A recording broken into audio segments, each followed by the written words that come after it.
So, as I said, my name is David and I'm from Castlequin. I'm here today with Betty O'Brien, and Betty is from Dublin. And the reason I'm here with Betty is she has a great knowledge of Sixmilebridge from many years ago, from the 1930s and the 1940s. Her mother Joanna was born in Sixmilebridge in 1906. In 1906, and she was Purcell, of course. Yes, she married William O'Brien. She married William O'Brien in 1930. In 1930.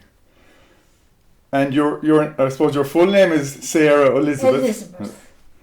And you were the first daughter born from Joanna. Yes, and the first Purcell grandchild. The first Purcell grandchild. That's amazing. So I suppose, as I said, you have done fantastic research over the years on your own family and your mother's family, and you have a lot of knowledge. And we're just here today to maybe just talk a little bit about that. Yes. And see what we can, I suppose, remember from the 1930s, the 1940s in Sixmilebridge. So I suppose, first of all, you're down this weekend for your 95th birthday celebrations. Yes. So happy birthday. Thank you.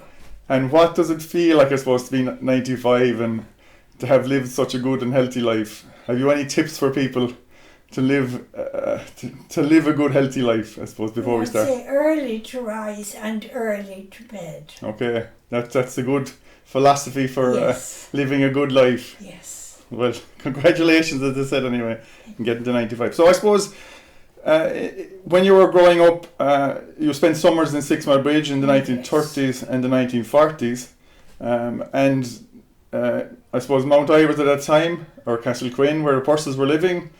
They were living in Mount Ivors. In Mount Ivors at that time. And it was a busy farmhouse. So maybe, can you tell a little bit about what life was like in the farmhouse? Well, life revolved, where my grandmother was concerned, about running the kitchen. Yes. Now, they milked morning and evening. And in the winter, the cows were milked in the outhouses. Yes. But in the summer, they were milked out in the fields, which of course was lovely for children. Yes. And did you help out with any of the milking or at that time? No, I didn't. No, you didn't. No. No. You were down. My grandmother was in charge of all that. She was in charge of all that. So, as you said, it was a very busy farmhouse. It was, yes. And one of the things I've seen you'd written is that they always welcomed people into the house, the doors were always open, and that's how stories were transferred between neighbours and families around. Yes. So it was always a house where you'd welcome in neighbours and members of the community. Neighbours were very welcome. When you think about the house then, I suppose the fire was the centre of everything, and all the cooking was done at the fire, everything was done around the fire. And the hob, the ashes at night, which were placed in the hob, were then placed on top of a sod of turf. And the ashes would keep the sod burning all night. Okay. Just smouldering. Just smouldering, yeah. And that would keep the fire going, would it? So that next morning all you had to do was to put a few more sods on. So that there was heat non-stop in the kitchen. And it was it turf and timber was burnt? Turf. Mostly turf. Yes. Very good. And you would have stayed in that house. Oh, yes. Yeah. For how many years would you have come down, Betty? I was 6 weeks old when I was brought down to be displayed as the first grandchild. And I stayed there the next, you could say, 20 years anyway. Wow. Coming down most summers, was it? Yes. Wow. And Mull died in 1950. So and she I was 19 then, yes. Yeah. Okay. And one of the things that I also thought that you wrote was that the rosary was said every night. Yes. And Psalm 129 or something that was said every night. Yes. And what time of the night would that be said, Betty? Or it should be said about 9 o'clock. 9 o'clock, after everything was done. Yes. Everyone was fed and done. it was time to go to bed, and you were just thankful for everything that happened. And yes. Very good. So one of the other things you said was when you were milking the cows, you weren't helping, but you were watching it.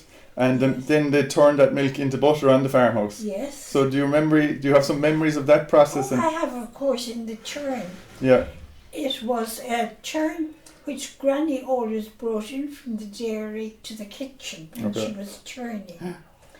And it was placed on the kitchen table, and she just rotated it. And it's called the alpha level separator, I think it's called, yes, is it? The separator. And so that was brought into the kitchen, was it? Oh no, that was kept in the dairy. That was kept in the dairy. But you couldn't carry it. Okay, it was big, heavy. Yeah.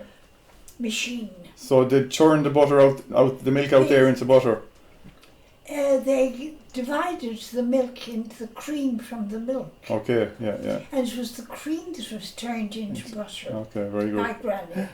And was some of that butter then used in the farm, and some of it was maybe some was sold. Some was sold, and I'd seen maybe you wrote that the O'Regans would have bought some of the butter off the family farm. Yes. Yeah. There would have been a relationship there. I think you've seen there was some sort of a distant connection. Distant connection through the families and over the years. Yes. Very good. And of course you supported your own relations. You had to in those days. You had to. Because there were no grants for farmers. There was nothing there. Yeah. So everybody kind of supported each other. Yes, they did. Yeah, by sharing goods and. Yes, and no matter how distant the relationship was, you helped your relations. Yes, yeah, and it was a huge thing that time. Oh, it was. Some of the other things that you had heard, I suppose, is that the other animals around the farm were hens, ducks, and geese. Yes. And turkeys. And turkeys, and you had got the train with your grandmother from Sixmilebridge into Limerick to sell the eggs. Yes. And that would have been a frequent enough thing as well, would it? Yes, she would have gone in every Saturday. Every Saturday. It would be during the summer when the eggs were plentiful. Okay. And of course she had the butter then. Yes. But when the cows were in calf, you wouldn't get milk from them because the calf inside them was using the milk. Yes, yeah. And how many, would there have been many cows on the farm? Usually 3 cows. 3 cows, and that would provide all the milk they needed. Yes, oh yes. Yeah. Well, so, and you also wrote that water was never put near eggs to clean them. It was also. Oh no. Yeah. And what was the reason for that?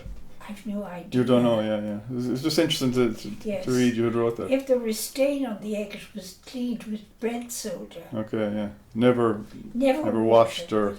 No, there was obviously some reason, but yes. I've no idea what it was. You would have heard stories of your grandparents getting married in Fecal, would you? Yes. Yeah. So that was a big occasion. It went on for 3 days. Wow, yeah. And John McInerney, I think, was the best man you had wrote for Thomas Purcell at that time. Yes. And Sarah Hayes. His cousin. He was a cousin of his, yes. And Sarah Hayes, which would have been your grandmother, Granny at the time. Yes. She wore a brown damask dress with a bustle, which was high fashion at that time, is it? Yes. And was it your mother would have told you about that, is it? Or? Yes. Yeah. So it was quite a big deal at the time. It was, because my mother said that as children they dressed up in the bustle. Okay, right, yeah. So that was high fashion, as you said. Okay. Yeah. So the wedding was I think you said that everyone from the bridge maybe would have went to the wedding in Fecal. It was a big event. The weddings were big events then, because you see, people didn't go abroad. Yes. The honeymoons as such weren't fashion then. Yeah. And the wedding then went on for 3 days. Okay, because there was no honeymoon. Bride and groom leave after the afternoon. Yeah. So there was no honeymoon really at that time. There was just the 3-day wedding festival, if you like, and then and they went up through Fecal in a horse-drawn carriage, was it, or 2 horses or something like that was the story. So it was a great event, I suppose, at the time. And the other thing you said is that the bride's mother never attended the wedding at that time. Never attended the wedding in the church. In the church, yes. She always stayed at home to welcome the guests. Okay, so because they went back to the house afterwards, was it? And not to a hotel as they do. Yeah, as they do now. So back to the mother of the bride's house. Yes. And there was I think there was a thing there where a roasted goose or something. Did everyone bring a roasted goose? Was that it? Yes. Everyone brought something. There were 52 roasted geese used at my grandparents' wedding. Wow. So the people who attended brought food with them for the celebration and the festival. Yeah. Of course, if you're there for 3 days, you'll need a lot of food. And they'd have stayed up around Fecal, I suppose, for the 3-day festival. I presume, yes. And the mode of transport that time would have been horse and horse and trap. Horse and trap, and with that, when you were going to getting the train to Sixmilebridge, how would you have got to Sixmilebridge that time? Would it be walking with the eggs, or would you? Generally walking. You'd walk, and it wasn't that far, I suppose, was it? No, it wasn't. Granny was a great walk. Was she? Yeah. Of course, people had to walk then. Yes, people were used to it. Yeah. And maybe there was a few different ways into the house, wasn't there? Yes, you came either the main gate and through the fields. Okay. Well, now, during the famine, there was a road up through the Curragh to the workhouse in Limerick. And the Curragh, what is the Curragh? The Curragh is where the field going up. Okay, yeah. Up at the back of the farm, is it? Yes. Okay, yeah. There was a road up there, wasn't there? Yes. Okay. A shortcut to Limerick. Yes, so okay, you used to go down. And that road is gone now. Yes. Yeah. Because during the famine, the persons hadn't got potatoes, but they had turnips. And they put the turnips out on the table so that the people who were starving would have something to eat. Okay, because they had to go through that way. Yes. So okay. So that was obviously a traumatic time for. Oh, it must have been dreadful time. So we couldn't even probably comprehend that level of desperation. It was a terrible time. Now, you were up at my Uncle Thomas Purcell's house earlier on, and I was saying to you maybe a few minutes ago there that the old farmhouse has been done up by Thomas' son, Noel Purcell, which was fantastic to see, because you would have spent many summers in that house. Yes. That's an old building now, and it became a farmhouse. And now to see it being turned back into a house again is fantastic, isn't it? Yeah. Which is lovely. Yeah, so it's great to see, and I suppose the Heritage Council will be promoting that kind of, this year's theme I think is Heritage at Risk, so it's great to see the heritage coming back and houses like that being restored. And but people appreciate them now. Yes, they do, yeah. And it's good to see that they're being supported by getting grants to do that as well. So the people who lived around Castlequin the time when you were coming for the summers were the Teals, the Hickmans, the Stringers, the Farrells, the O'Halloran's, and the McNamara's in the cottages. So they were all kind of the neighbours, weren't they? They were the neighbours, yes. Yeah, and I think Mr. Stringer was the gamekeeper in the Butler Graham's estate at the time, was he? So and he lived around the area. Would you have met many of them people, or? Lucy and Letty, the Stringer girls, they came into the well in the field twice every day with 2 buckets, and they drew the water for the house there. And where was that well, Betty? It was in the field outside the house. Okay. Now, what the whole thing, it's unbelievable that a stream can dry up. Okay, yeah. But whatever happened there, the stream dried up. Okay, it did. Yeah, that sounds, as you said, unbelievable as well. Yeah. And I suppose, just to touch on, I suppose Michael McNamara is president of the Historical Society at the moment. Yes. And Teddy McNamara would be, he's probably great-grandfather. Yes. He was the first one that came. He came from Bearfield direction. I think you said Crusheen or Bearfield or something like that. Up there. And he worked on the Butler Graham's as well. Yes. Yeah. And he was the steward. Okay, and he met his wife at Thomas Purcell's wedding, I think you said. And they were married a week later. Something like that, I think, yeah. I mean, you hadn't to have bands as we have now. Yes, yeah. So that meant Timothy McNamara, he's their first child, would be a cousin of Thomas Purcell, Yes. so there's a They relation. were more or less the same age. And they became friends then for Yes. life. So there's a long history, I suppose, around here. So it's great to just to hear that, I suppose, and to.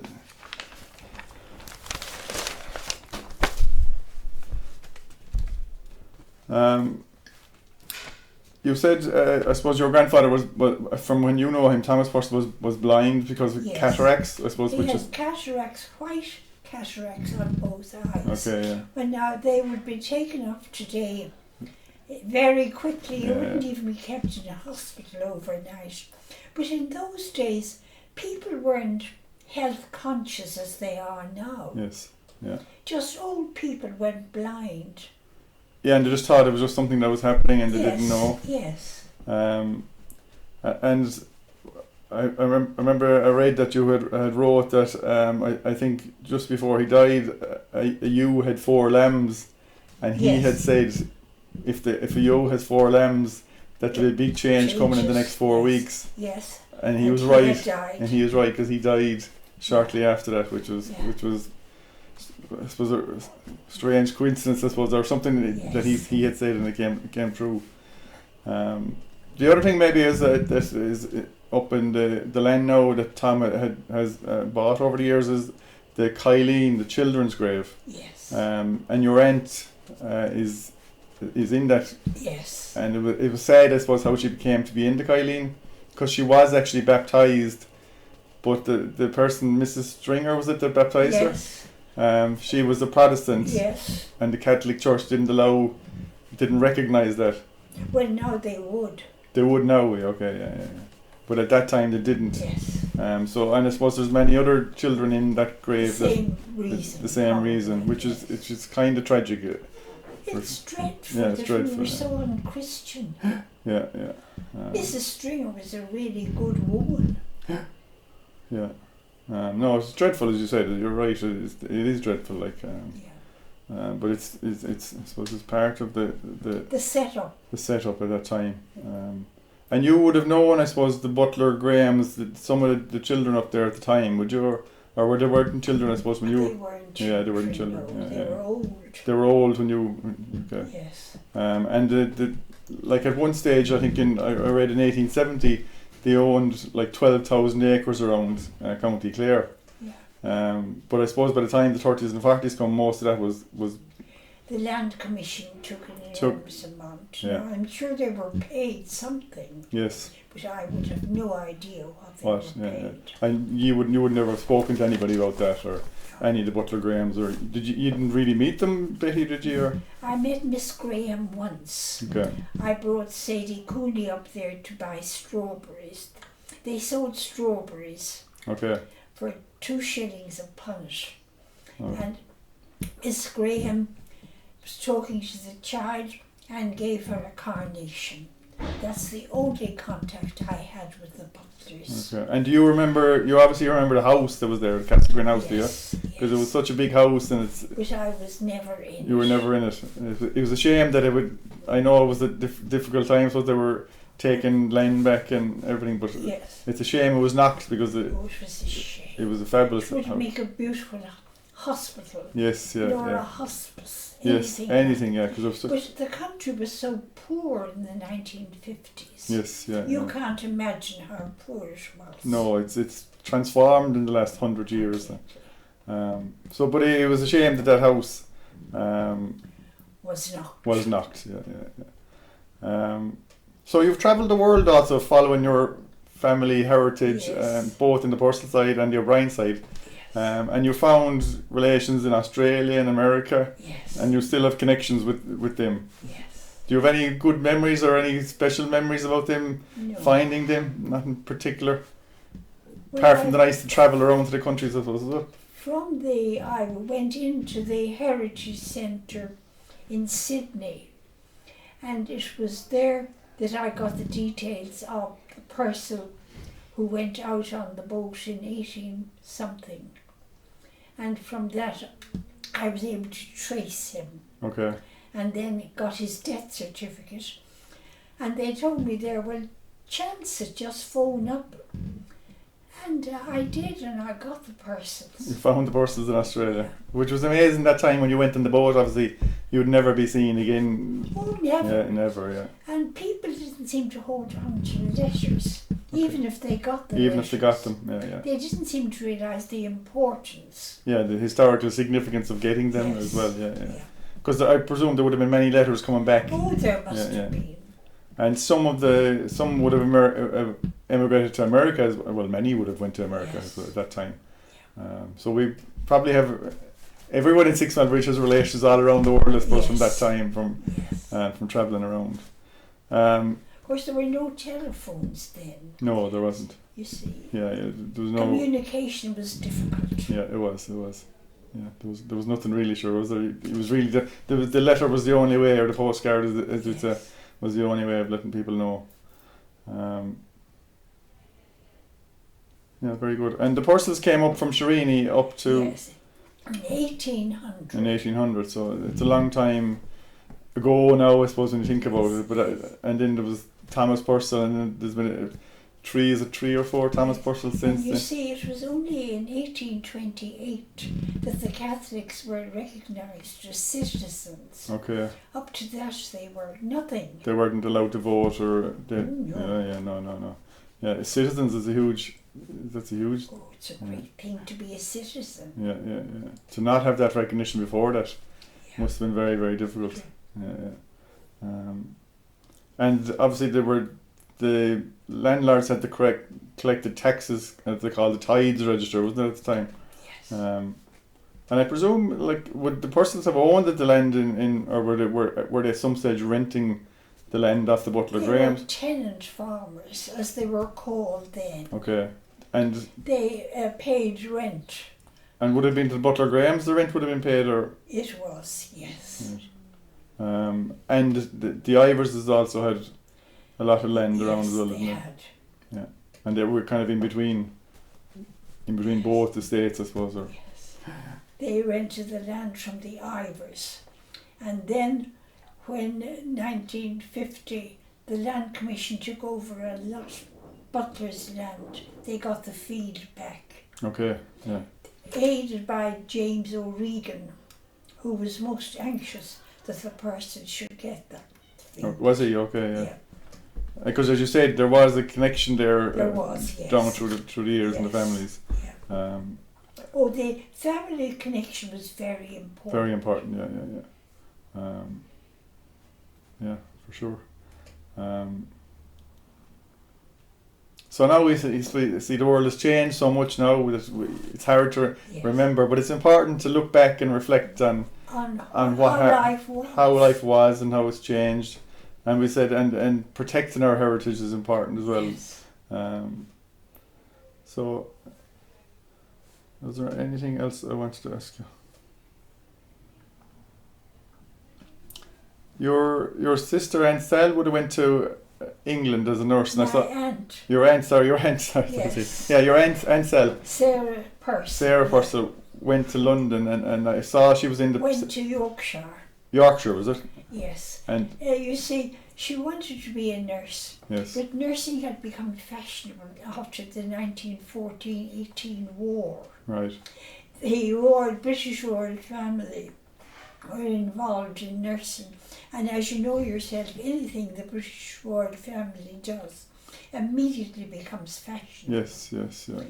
So she couldn't get a hospital in Ireland, even prepared to pay a fee. Go away. Yeah. Until recently, you had to pay a fee to get into a hospital. Oh. To train to be a nurse. Yeah. It was so hard to get in to Yes. it. So she had to get recommendations, and she got She got the recommendations from Miss Butler yes, and Mrs. Ivers. and Mrs. Ivers, yeah. And that was in the Sixmilebridge Parish magazine, I think, Yes. of Yes.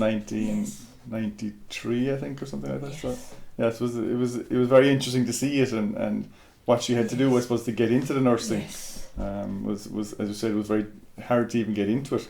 Yes. But she was But she got the recommendation anyway from the Butlers and the Iverses. yeah, which was really valuable at the time, I suppose, to get that. Oh, yes. Yeah, to get that recognition.